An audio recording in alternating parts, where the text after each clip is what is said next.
ислам динендә гыйлем алу бик зур урынны алып тора. Мөселман кешегә гыйлем алу бишектән алып ләхеткә кадәр фарыз диелгән. Белемле белән белемсез кешенең Аллаһ Тәгалә каршында аермасы бармы? Ассаламу алейкум ва рахматуллахи ва баракатуху. Шуннан да менә бу соравыгыздагы яңгырап киткән сүзләр гыйлем алу бишектән алып ләхеткә хәтле мөселманга тиешле фарыз дигән ул пәйгамбәрбезнең хадисеннән алынган сүзләр.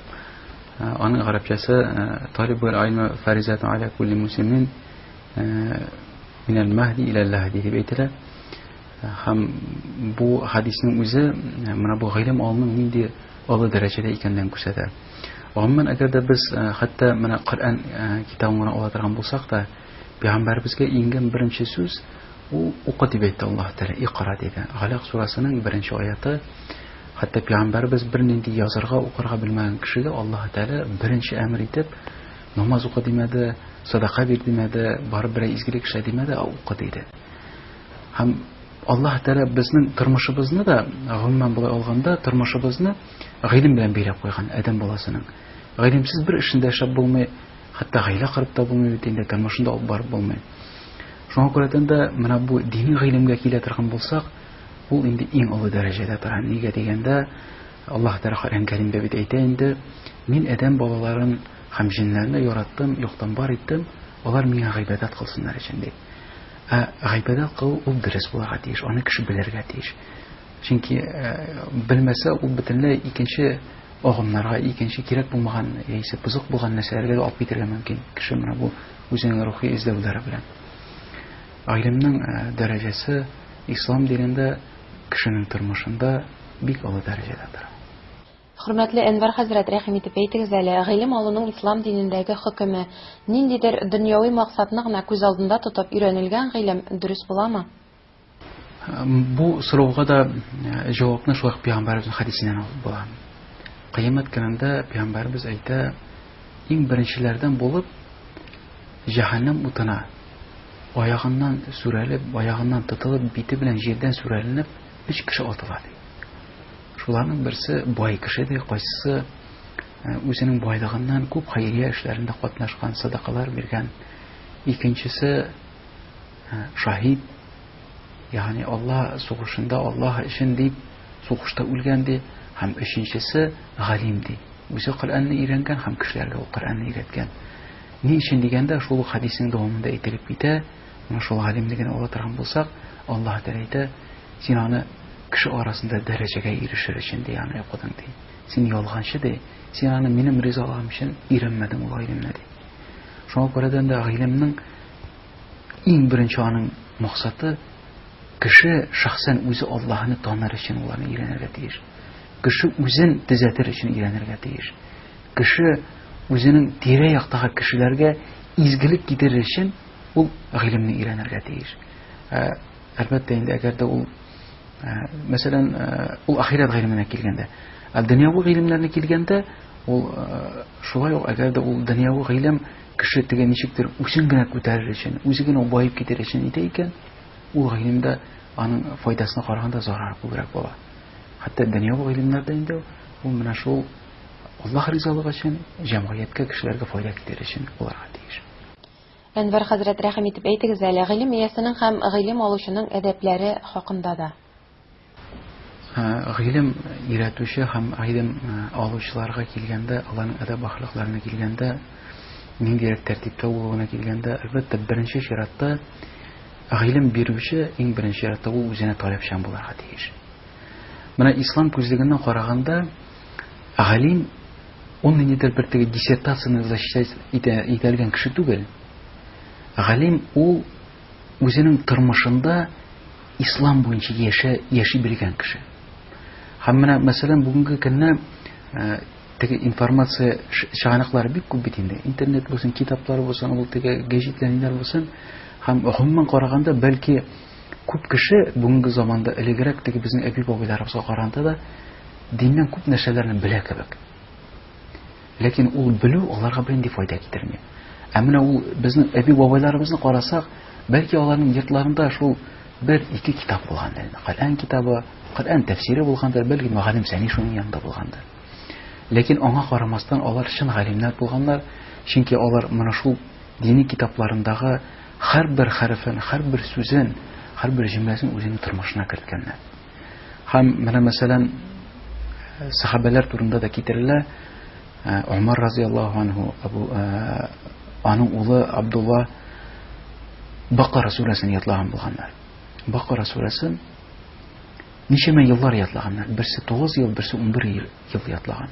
Берсе гына алар бит инде гарәпләр ничегенә тиз генә тегән, 40 бит булса да аны бит ятлап була бит инде. Юк, алар менә һәрбер аятны ятлаган, һәм аны тормышына керткән. Һәм кайчан алар ятлап чыккан кешеләр фәлән Бакара сүрәсен ятлады дигәннәр. Ягъни галим булды дип.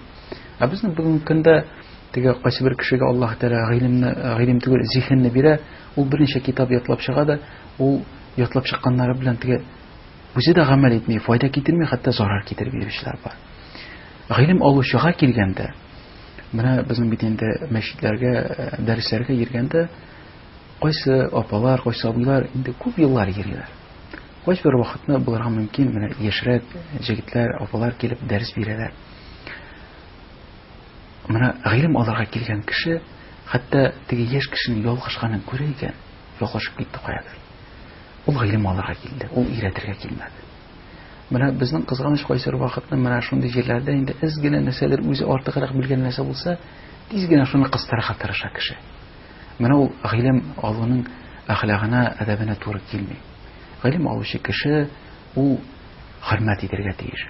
Бер зур галимнән сорыйлар: "Син ничек менә шул дәрәҗәгә син ирештең?" дип. Һәм ул нәрсә дип әйтте ди, җавап кайтарганда: "Мин дип тәһарәтсез, хәтта чиста кыягаз битен тотмадым" ди. Ни өчен дигәндә, чөнки кыягаз бите ул гыйлем чыганага ди. Анда гыйлем языла ди. Ягъни аның шул хәтле хөрмәт булган гыйлемгә карата. Һәм менә ул бездә дә бу нәрсә була торган булса, иншалла, ул гыйлем килә. Өйрәтеп калдырылган гыйлем өчен савап кеше үлгәч тә гамәл дәфтәренә язылып барачак диелә. Бу очракта нинди гыйлем күз алдында тотыла? Дөньяви гыйлемме, әллә дини белемме? Бу соравыска җавап биргәндә дә Пәйгамбәребезнең хадисендә бит инде китерелә бу. Адәм баласы үлгәч ди, аның бөтен гамәлләре, эшләре өзелә ди, эшей бердән башка ди, берсе инде ул садакатул җария ди. Кеше үзенең исән чагында бөтен кешеләргә файда китереп тора, аны шундый бер эшләп калдырган булса. Икенчесе инде ул гыйлем ди. Һәм өченчесе ул изге бала ди. Һәм менә Аллаһ Тәала менә бу өч әйберне бер катарда куйган. Алардан бер өзелмичә кешегә әҗер савап барып тора. Ләкин менә әгәр дә без карый торган булсак, аны гыйлем ул менә Аллаһ Тәала кешеләрне бәхетле булсын өчен бит яратты. Менә кайсы бер хадисләрдә китерелә, этне генә кыйыдан су алып эчкән бер кеше, шуның өчен Аллаһ Тәала җәннәтле итте ди. Яисә Пәйгамбәрбез әйтә, кешеләр йөри торган юл астыннан кешеләргә кымачаулы торган бер әйберне алып атты, шуның өчен Аллаһ Тәала аны җәннәтле итте ди. Ягъни гыйлем мәсьәләсенә килгәндә дә, әгәр дә ул кешеләргә файда китерә торган бер гыйлеме калдыра икән, булсын ул теге медицина ягыннан, булсын ул менә экономика ягыннан, булсын ул бүтән җирләрдән, әгәр дә кешеләргә җиңеллек, файда китерә торган шундый бер гыйлем калдыра торган булса, әлбәттә ул гыйлемнән дә әҗер савабы килеп тора, менә шул гыйлемне калдырган кешегә иншалла.